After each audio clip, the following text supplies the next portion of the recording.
Hey guys, this me Hasan and welcome to Hasan academy. तो हम लोग इस चैनल में बहुत सारे टॉपिक पे डिस्कशन करते रहते हैं, आप लोगों को थोड़ा बहुत पता रहेगा ही। तो आज जो टॉपिक होगा ये बहुत ही ज्यादा इम्पोर्टेंट है, चाहे कोई 11-12 का बच्चे हो, फार्मेसी का बच्चे हो, चाहे जीपेट नाइपर के लिए प्रिपेयर कर रहे हो या फिर कोई दूसरा डिपार्टमेंट भी हो। तो ये टॉपिक वाइडली डिस्ट्रीब्यूटेड है among lot of departments. Basically ये टॉपिक है जेनेटिक डिसऑर्डर। मुझे जितना पता है इवन नर्सिंग या फिर पैरामेडिकल में भी ये सब टॉपिक है, मेडिकल में तो रहता ही है। तो genetic disorder, human genetic disorder basically क्या होता है और उसमें कितना सारा डिजीज आता है, उसका रीजन क्या है, वो सब के बारे में थोड़ा बहुत बात करेंगे। बट हमेशा मैं बोलता हूँ कि मेरा वीडियो बनाने का एक ही मकसद रहता है कि कॉम्पिटिटिव एग्जाम अगर आप फेस कर रहे हो और उस टॉपिक कॉम्पिटिटिव एग्जाम में आपका आ रहा है तो किस तरह से आपको आंसर करना है, मेरा टारगेट वो रहेगा, ना कि आपका सेमेस्टर या फिर क्लास की नोट्स रिगार्डिंग नहीं रहेगा। तो वही सारे बात करेंगे कि ह्यूमन जेनेटिक डिसऑर्डर में कितना सारे टाइप्स हो सकते हैं। ये it may be related to your chromosome और it may be related to gene also. और जब क्रोमोसोम की बात करें तो ऑटोसोमल क्रोमोसोम का रिलेटेड भी हो सकता है या फिर सेक्स क्रोमोसोम जो हमारा XY है उसका रिगार्डिंग भी हो सकता है। तो ये सब डिटेल्स में बात करेंगे ताकि आपको इससे कोई भी क्वेश्चन आए। और एक बार मैं फिर से बोल रहा हूँ, फार्मेसी के एग्जाम में, जीपेट या फिर नाइपर का एग्जाम में हर साल एक मिनिमम क्वेश्चन यहाँ से रहता है। तो वीडियो को लास्ट तक देखो, आपको बहुत ज्यादा हेल्प होने वाला है। तो ये सब चीजें ऐसे बोलने से अच्छा है मैं पेन एंड पेपर में दिखाऊं ताकि आपको हेल्प हो जाए। तो पेन एंड पेपर मेथड में जाते और वीडियो को लास्ट तक देखना। एट द एंड में आपको अपॉर्चुनिटी दे दूंगा कि स्क्रीनशॉट आप ले लो और आप चीजों को सीख लो। अगर आप इस चैनल में नए हो तो चैनल को सब्सक्राइब करो और नोटिफिकेशन ऑन रखो। इस चैनल में बहुत सारे डिफरेंट टॉपिक में वीडियो आता है, तो ये आपके लिए हेल्प हो सकते हैं। एंड चलो जाते हैं पेन एंड पेपर मेथड में। हे गाइस, तो हम लोग आ गए पेन एंड पेपर मेथड में। यहाँ पे चीजों को डिटेल्स में सीखेंगे और अच्छे से दिखा दूंगा ताकि आपको हर चीज समझ में आए। वीडियो को लास्ट तक देखना, नहीं तो बहुत कंफ्यूजन रह सकता है। सबसे पहले देखो ह्यूमन जेनेटिक डिसऑर्डर, ये टॉपिक पे हमने दो सब टाइप लिखा है। एक है क्रोमोसोमल एबनॉर्मेलिटीज, दूसरा है जीन रिलेटेड ह्यूमन डिसऑर्डर। तो ये दोनों इसका ही टाइप है जो या तो हमारा क्रोमोसोमल एबनॉर्मेलिटीज की वजह से जेनेटिक डिसऑर्डर हो सकते हैं या फिर जीन रिलेटेड जीन का प्रॉब्लम की वजह से भी हो सकते हैं। तो चीजें कैसे होता है ये डिटेल्स में बात करते हैं। तो देखो ये मैंने यहाँ पे एक क्रोमोसोम ड्रॉ कर लिया, ठीक है। तो हमारे बॉडी में कितना होता है, 46 क्रोमोसोम होता है। 44 प्लस XY, जो XY हो गया हमारा सेक्स क्रोमोसोम। फीमेल होगा तो XX होगा, मेल होगा तो XY होगा।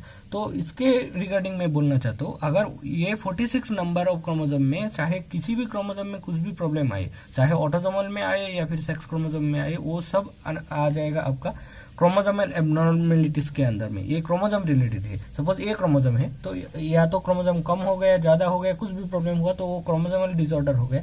और उसके बाद देखो इस क्रोमोसोम की यहाँ पे सपोज कुछ जीन है और स्पेसिफिक कुछ जीन में कुछ इश्यू आए। यहाँ ये वाला जो जीन था ये किसी पर्सन में कुछ प्रॉब्लम आ गया, जीन डिसऑर्डर हो गया, कुछ भी चेंजेस आए, कुछ भी हो सकता है। तो वो सब हो जाएगा आपका जीन रिलेटेड ह्यूमन डिसऑर्डर। तो सबसे पहले देख लेते हैं कि क्रोमोसोमल एबनॉर्मेलिटीज जो होता है वो कितना टाइप का होता है। तो क्रोमोसोमल वाला फिर से दो टाइप का होता है, एक ऑटोसोमल वाला, एक सेक्स क्रोमोसोम वाला, ठीक है। तो ऑटोसोमल वाला कितना होगा, 44 क्रोमोसोम रहता है, उसमें कोई भी इशू आया तो वो ऑटोसोमल वाला होगा। और बाकी होगा सेक्स क्रोमोसोम जो XY वाला लास्ट वाला पेयर होता है। यहाँ पे 22 पेयर रहता है, यहाँ पे 1 पेयर रहता है। और उसके बाद देखो ऑटोसोमल एबनॉर्मेलिटीज जो भी है, जो सेक्स क्रोमोसोम के अंडर में एक टाइप है ऑटोसोमल एबनॉर्मेलिटीज, उसमें क्या क्या डिजीजेस आ सकते हैं। 4-5 डिजीज यहाँ पे लिख के रखा हूँ, बट मैं सब के सब डिस्कस नहीं करूंगा, वीडियो बहुत लेंथी हो जाएगा। तो सबसे पहले देखो Down syndrome, Edward syndrome, Patau's syndrome and उसके बाद नंबर 4 है क्राइडू-चट और लास्ट में है माइलोजेनस ल्यूकेमिया। तो यहाँ पे मैं बोल दूं, अगर कोई 11-12 के बच्चे ये वीडियो देख रहे हो तो मैं आपको बोल दूं, आपके लिए Down syndrome, Edward and Patau's syndrome ये सब बहुत ज्यादा इंपॉर्टेंट है। और बाकी जो भी हायर लेवल का कोई देख रहे हो तो आपका सिलेबस में जितना है उतना देख लो। मैं 2-4 इंपॉर्टेंट डिजीजेस डिस्कस कर दूंगा जहां पे कॉम्पिटिटिव एग्जाम में बहुत ज्यादा क्वेश्चन आता है। हालांकि डाउन सिंड्रोम एंड पहला तीनों वाला बहुत ज्यादा इंपॉर्टेंट है, बाकी आप ऐसे गूगल करके भी जान सकते हो अगर आप इंटरेस्टेड हो तो। और उसके बाद देखो अब बात करता हूँ कि सेक्स क्रोमोसोमल एबनॉर्मेलिटीज क्या होता है, उसमें क्या क्या डिजीजेस आता है। उसमें आता है Turner syndrome and Klinefelter syndrome, ये हम लोग क्लाइनफेल्टर ही बोल के आया है पूरा जब मैं 11-12 में था। बाद में पता चला धीरे धीरे कि के होता है साइलेंट, तो ये लाइनफेल्टर सिंड्रोम, तो जो भी हो। और लास्ट में हो गया super female and super male. तो ये सब बेसिकली क्या है, मैं दो के बारे में डिस्कस कर दूंगा और दो आपको और खुद कहीं सोर्स से जानना है, या फिर मैं बाद में कभी वीडियो बना दूंगा। तो 11-12 बच्चे के लिए मैं बोल दूं, आपके लिए लाइनफेल्टर एंड टर्नर बहुत ज्यादा इंपॉर्टेंट है, और साथ ही साथ कुछ और भी है। अब आ जाते हैं हम लोग जीन रिलेटेड डिसऑर्डर में।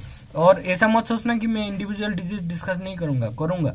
आप पहले सब टाइप देख लेते हैं। तो जीन रिलेटेड डिसऑर्डर में आते हैं। तो जीन रिलेटेड यहाँ में दो होता है, एक होता है जीन म्यूटेशन इन ऑटोजम, जो हमारा ऑटोजोमल क्रोमोजोम है लाइक 44 क्रोमोजोम, वहां पे अगर कुछ म्यूटेशन हुआ तो वो हो गया जीन म्यूटेशन इन ऑटोजम। और अगर सेक्स क्रोमोजोम में कुछ म्यूटेशन हुआ, जीन का म्यूटेशन, देन वो हो गया gene mutation in sex chromosome. तो इंडिविजुअली हम एक एक के अंदर में क्या क्या डिजीज आता है वो भी देखेंगे। तो ऑटोजम में फिर 2 टाइप और आता है, एक होता है रेसेसिव ट्रेट, एक होता है डोमिनेंट ट्रेट। तो ये सब डिटेल्स में अगर डिस्कस करो तो ना बहुत टाइम लग जाएगा, ये आपका काइंड ऑफ बहुत ज्यादा डीप जाना पड़ेगा। तो उसके रिगार्डिंग अभी बात नहीं करने वाला, सिर्फ डिजीज बोल दूंगा कि कौन सा में क्या आता है। तो रेसेसिव ट्रेट में आता है alkaptonuria, phenylketonuria, albinism and sickle cell anaemia. Sickle cell anaemia class 11-12 student के लिए इंपॉर्टेंट रहेगा, जो भी नीट का तैयारी कर रहे हैं मेडिकल का। तो सिकल सेल एनीमिया डिटेल्स में देख लेना, और उसका अलावा बाकी जो भी है अगर आप नॉलेज के लिए देखना चाहते हो तो देख सकते हो, क्योंकि वहाँ पे एनसीईआरटी के ऊपर डिपेंड करता है। अगर एनसीईआरटी में चीजें दिया नहीं है तो बहुत कम चांस रहता है कि वो पूछने का, बट बाकी हाई लेवल का जो भी लोग है वो लोग तो देख ही सकते हो। तो डोमिनेंट ट्रेट में देखो क्या क्या आ रहा है, एकोन्ड्रोप्लेजिया, पॉलीडेक्टाइलाई, और लास्ट में आता है हंटिंगटन डिजीज। हंटिंगटन ये काफी इंपॉर्टेंट है, और देखेंगे कि जीन म्यूटेशन जो होता है उसमें सेक्स क्रोमोसोम वाला डिजीज क्या क्या रहता है। सबसे पहले हीमोफीलिया जो बहुत ज्यादा इंपॉर्टेंट है, उसके बाद है कलर ब्लाइंडनेस, और लास्ट में है नाइट ब्लाइंडनेस। तो बहुत सारे हम लोग मोस्टली नाइट ब्लाइंडनेस को विटामिन ए डिफिशियंसी के बारे में होता है सोचते हैं, बट ये म्यूटेशन का रीजन से भी होता है, जेनेटिक म्यूटेशन का रीजन से। और कलर ब्लाइंडनेस एक ऐसा डिजीज है जो बहुत ज्यादा लोगों में पाए जाते हैं।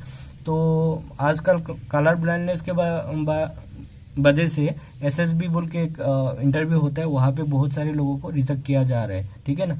और ये क्या है डिटेल्स में बात कर दूंगा। और हीमोफीलिया काफी ज्यादा इंपॉर्टेंट है सभी के लिए, इवन 12 के लिए बहुत ज्यादा इंपॉर्टेंट है। उसके बाद देखो एक एक डिजीज के डिटेल्स में आता है। सबसे पहले बात करेंगे क्लाइनफेल्टर सिंड्रोम के बारे में, जो कि एक सेक्स क्रोमोसोम रिलेटेड डिजीज है। और ये देखो यहाँ पे बेसिकली क्या होता है, when a male have an extra X और वाई। तो मैं चीजों को डिटेल्स में बोल दूं, यहाँ पे लिख के रखा हूँ तो मैं बोल देता हूँ क्योंकि मुझे पता है, आप स्क्रीनशॉट लेके बाद में पढ़ लेना। तो मैं तो बेसिकली क्या होता है, हमारा मेल में क्या होता है, एक्स वाई रहता है, 44 तो रहता ही है, मेल में रहता है एक्स वाई, और यहाँ पे एक एक्स्ट्रा घुस जाता है यहाँ पे, या तो एक्स वाई वाई हो जाएगा या फिर डबल एक्स वाई हो जाएगा। तो आप समझ रहे हो ना, एक्स वाई पहले से था और एक क्रोमोसोम आके घुस जाता है, तो टोटल क्रोमोसोम हो जाएगा 47, और सेक्स क्रोमोसोम 2 के जगह में 3 हो जाएगा, या तो एक्स एक्स वाई या फिर एक्स वाई वाई। तो आप समझ गए होगा तो मैं क्या बोल रहा हूँ। और उसके बाद देखो अगर मेल को ये डिजीज हुआ तो मेल का प्रॉब्लम क्या होता है, मेल का जो मास्कुलिन जो कैरेक्टर है बॉडी मसल का, वो सब तो ठीक ठाक रहेगा, और साथ ही जो फीमेलिन कैरेक्टर है, फीमेल का सेकेंडरी कैरेक्टर है, चाहे ब्रेस्ट बोल लो या फिर आपको पता रहेगा कि फीमेल कैरेक्टर क्या क्या है, वो सब भी थोड़ा बहुत यहाँ पे आ जाएगा। और वो जनरली हमारा मेल में वो टोटली डोमिनेंट रहता है, बट ये जो लोग होगा एक्स एक्स वाई वाला जो लाइनफेल्टर सिंड्रोम के अंदर आता है, ये लोग में पूरा डोमिनेंट नहीं रहेगा, ये लोग में फीमेल कैरेक्टर भी रहेगा। और उसके बाद अगर किसी फीमेल को ये डिजीज हो गया, और एक बात श्योर कंफ्यूज मत होना, लाइनफेल्टर सिंड्रोम कैन बी मेल और फॉर फीमेल ऑल्सो, दोनों को ये भी डिजीज हो सकता है। अगर किसी फीमेल को ये डिजीज आ गया, एक एक्स्ट्रा एक्स आ गया, तो फीमेल में क्या रहता है एक्स एक्स, और इसमें एक एक्स्ट्रा एक्स आ गया, डेट मीन ट्रिपल एक्स हो जाएगा, ठीक है ना।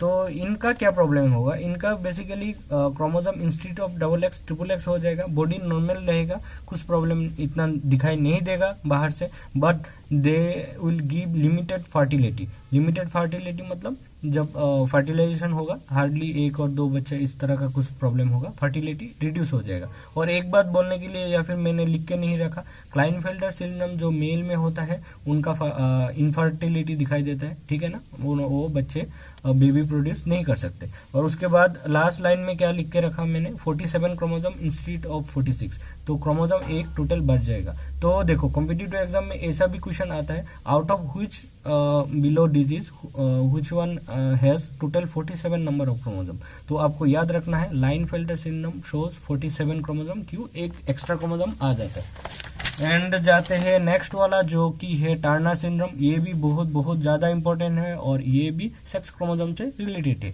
और हाँ गाइस, तो हम लोग बात कर रहा था टर्नर सिंड्रोम के बारे में। तो देखो यहाँ पे बेसिकली क्या होता है, फीमेल है सिंगल एक्स क्रोमोसोम। तो फीमेल को क्या रहना चाहिए, फीमेल को रहना चाहिए एक्स एक्स, डबल एक्स रहना चाहिए, बट यहाँ पे फीमेल के पास सिर्फ एक्स ही रह जाता है। और ये जो साथ है वो उसको कोई लोग एक्स ओ पढ़ लेते हैं, वो नहीं, एक्स जीरो एक्स होता है और एक्स एब्सेंट रहता है, तो एक्स जीरो लिखा जाता है। और यहाँ पे टोटल नंबर ऑफ क्रोमोसोम 45 होता है इंस्टीड ऑफ 46। और देख लेते हैं कि इन लोगों को प्रॉब्लम क्या आता है। ये जो फीमेल होगा जिनके पास एक्स जीरो रहेगा, इनका बेसिकली प्रॉब्लम होगा their ovaries are rudimentary lack of secondary sexual character. तो इन लोगों का ओवेरी में कुछ इश्यूज रहते हैं और sexual character, secondary sexual character तो नहीं रहता है, या फिर लैक ऑफ थोड़ा कम रहता है, इस तरह का आप बोल सकते हो। और उसके बाद देखो डाउन सिंड्रोम, जहाँ से बहुत ज़्यादा क्वेश्चन आता है, बहुत बहुत ज़्यादा इंपॉर्टेंट डिजीज है ये डाउन सिंड्रोम। तो यहाँ पे बेसिकली क्या होता है, an extra chromosome in 21st autosomal chromosome. तो 21st ऑटोसोमल क्रोमोसोम जो होता है उसमें 2 की जगह में 3 आ जाता है। तो यहाँ पे भी टोटल क्रोमोसोम 47 होता है, याद रखना 47 कौन सा होता है, ये सब डिटेल्स अच्छे से आप याद रखना, नहीं तो कंफ्यूज हो जाएगा। और यहाँ पे प्रॉब्लम क्या होता है, पर्सन बिकम मैंगोलिज्म हो जाता है। तो इसका फोटो अगर मैं अभी नहीं दिखा सकता, आप एक बार फोटो देख लेना तो आपको पता चल जाएगा मैंगोलिज्म मतलब क्या है, ठीक है। और उसके बाद देखो मेंटली रिटार्डेड तो होता है, और आइस हो जाता है प्रोसूटेडेड, तो आइस में थोड़ा इशू आ जाता है और मेंटली रिटार्डेड होता है। बेसिकली आइस में कोई इशू तो नहीं, बट आइस देखने के लिए थोड़ा अलग हो जाता है। मैं यहाँ पे बोलने के लिए थोड़ा दिक्कत हो रहा है, बट आप एक बार उनका फोटो देख लेना तो आपको अच्छे से कंफर्म हो जाओगे। और लास्ट में देखो पटाउ सिंड्रोम में क्या होता है, ये भी क्रोमोसोमल डिसऑर्डर ही है, बट यहाँ पे एन एक्स्ट्रा क्रोमोसोम आ जाता है 13 में। तो पटाउस एंड डाउन सिंड्रोम दोनों में कंफ्यूज मत होना, डाउन्स में आता है 21 नंबर में, यहाँ पे आता है 13 नंबर ऑफ क्रोमोसोम में। तो cut mark in lip and person mentally retarded, तो ये लोग जब बर्थ होता है उसी टाइम से लिप में कट मार्क रहता है और मेंटली रिटार्डेड होता है। तो ऐसे नॉर्मल दूसरा रीजन से भी लिप में कट मार्क रहने वाला बच्चे होता है, बट उनका मेंटल कोई इशू नहीं रहता, मेंटली रिटार्डेड नहीं रहता, तो वो लोग पटाउ सिंड्रोम नहीं है, ठीक है ना। तो ये जिनका भी mental disorder and retardedness and lip cut in the lip दोनों होता है, वो ही है पटाउ सिंड्रोम, तो कंफ्यूज मत होना। सिकल सेल एनीमिया, ये बहुत ज्यादा इंपॉर्टेंट है क्लास 11-12 बच्चे के लिए। तो बेसिकली देखो सिकल सेल एनीमिया क्या होता है, occur due to change in 11 chromosome, 11 number of chromosome. तो 11 क्रोमोसोम जो होता है वो उसमें कुछ चेंजेस आता है सिकल सेल एनीमिया में। तो sickle cell anaemia 11 number of chromosome, Patau syndrome number 13 number chromosome and Down syndrome 21st number of chromosome, and all are due to disturbance in autosomal chromosome only. और इसमें basically क्या होता है, देखो erythrocyte जो होता है आरबीसी, वो डिस्ट्रॉयड हो जाता है मोर रेपिडली देन नॉर्मल लीडिंग। हमारा आरबीसी डिस्ट्रॉयड होने का एक नॉर्मल टाइम रहता है आई थिंक 120 डेज। तो उसके बाद आरबीसी डिस्ट्रॉय हो सकता है, या फिर वही हमारा आरबीसी का लाइफ लाइन है, बट उनका पहले ही अगर डिस्ट्रॉय हो गया तो वो पर्सन एनीमिया में सफर हो जाता है। तो that is called sickle cell anaemia. ये बेसिकली जेनेटिक रीजन से हो रहा है, तो ये जेनेटिक डिसऑर्डर में आ जाएगा। और उसके बाद देखो एक और डिजीज है फिनाइल कीटोनूरिया, जो बहुत इंपॉर्टेंट है, cause due to change in 12th chromosomal autosomal chromosome. तो ये देख रहे हो आप, हर एक के बाद एक क्रोमोसोम का इशू के बारे में एक एक डिजीज है, 11 में है, 12 में है, 13 में है, 21 में है। आपको अच्छे से याद रखना है कौन सा कहाँ पे है, नहीं तो एग्जाम में आप सब कंफ्यूज हो जाओगे। तो यहाँ पे बेसिकली क्या है, in born error of metabolism में इशू आता है, और जो भी पर्सन होता है उनका मेंटल रिटार्डनेस आ जाता है। और उसके बाद देखो हीमोफीलिया, बहुत ज़्यादा इंपॉर्टेंट है हीमोफीलिया, ये इसको अच्छे से याद रखो। Gene responsible for this disorder is linked with sex chromosome. Sex chromosome में जो जीन होता है ये जीन रिलेटेड है, और इसमें क्या होता है, lead to failure of blood clotting. Basically blood clotting नहीं हो पाता है, तो अगर थोड़ा सा भी आपका कट हो गया बॉडी में, देन ब्लड बहुत ज़्यादा आपका लॉस हो जाता है, क्योंकि ब्लड क्लोटिंग नेचुरली नहीं होता है। और मैं बोल दूं हीमोफीलिया में भी टाइप है A and B. If it is haemophilia A then due to the lack of clotting factor number 8, and if it is haemophilia B then due to the lack of clotting factor number 9। तो इसको आप extra information as a याद रखना, पूछा जाता है haemophilia का कौन सा क्लोटिंग फैक्टर से रिलेटेड है, ठीक है ना। ए एंड बी दोनों को अच्छे से याद रखना, नहीं तो आप कंफ्यूज हो जाओगे। लास्ट में है कलर ब्लाइंडनेस, जो बहुत ज़्यादा लोगों में है ये, बट इसे पता नहीं रहता। क्यों पता नहीं रहता, ये देखो, the gene responsible is situated on sex chromosome. इसका भी जो जीन है वो सेक्स क्रोमोसोम में रहता है, बट यहाँ पे प्रॉब्लम क्या है, lead to failure to distinguish red and green colour. जो भी विक्टिम होता है उनको basically green and red colour distinguish करने में बहुत दिक्कत हो जाता है। तो डिफेंस में, आर्मी में एंड एसएसबी बोल के एक होता है जो डिफेंस के लिए होता है, बहुत हाई लेवल का इंटरव्यू होता है, एसएसबी इंटरव्यू। वहाँ पे ये बहुत ज़्यादा अच्छे से चेक किया जाता है कि कहीं पे person red and green colour disorder तो नहीं है। अगर इस तरह का कलर ब्लाइंडनेस हुआ तो उनको एलिमिनेट किया जाता है।